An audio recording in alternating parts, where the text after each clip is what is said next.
but she drove it like it had a Hemi. I remember the story of her getting pulled over by the police. The officer asked her if she knew how fast she was going. She said, "Officer, I am constantly aware of my surroundings. I look left, I look right, and if there are no cars, I go." There was no chance the officer was going to give her a ticket, so he blamed her speeding on a steep hill she went down. To her reply, "Officer, there was no hill." When bad weather came, we had the privilege of picking her up for church on Sunday. She would call on a Saturday evening, want to know how the roads were and if she should drive. Though the roads were dry, I'd always tell her they're in no condition to travel on, just so we could pick her up.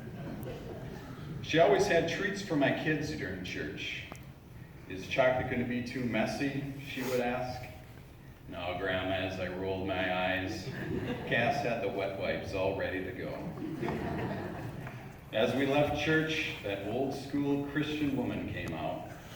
So I would send Pastor a text letting him know he should be receiving a call. We didn't have cable TV growing up, but Grandma and Grandpa did, which meant WWF wrestling was available.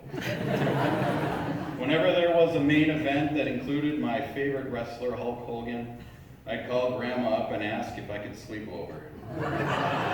"Is there wrestling on tonight?" she would ask. "Maybe." My folks would drop me off, and into the kitchen we went, where my grandparents would lay out every breakfast combination available.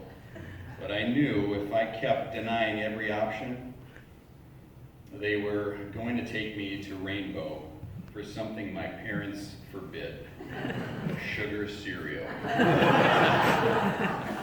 I would sit in front of that TV watching wrestling and eating cereal. It was perfect.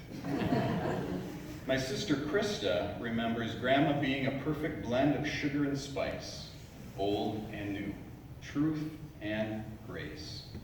She was a master of frugality. This came from growing up during a time when having little was the norm. She would always find something on the free table to share with us. I did not always appreciate this quality, like the time I was going to my freshman year in college and Grandma brought over a box of clothes from a woman who had recently died at a senior home. Nothing says freshman year like white polyester pants with an elastic waist.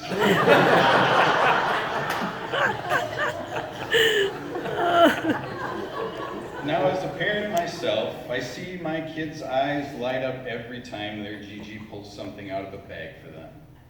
She knew how to fill hearts with the simplest things. One of the best gifts she gave me was building into my children.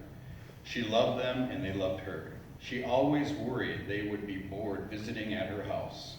Little did she know they would beg to go. They all loved the smell, her bird, how clean it was, and the candy jars. The legacy she left me is encouragement. She encouraged me in my work, my parenting, and my faith. My sister Kim recalls when she was going through the trials of life, she provided a place of rest for her. She never questioned her. She was welcoming into her home with no judgment, only grace, just like how Jesus welcomes us. She would tell her, "When you can sit in silence with someone, that's when you know you have a good relationship." Chipped beef on toast, toy back rolls, Kool-Aid, grapefruit, and candy jars. Christmas tutyas, and my mother already mentioned, "You better sit up straight."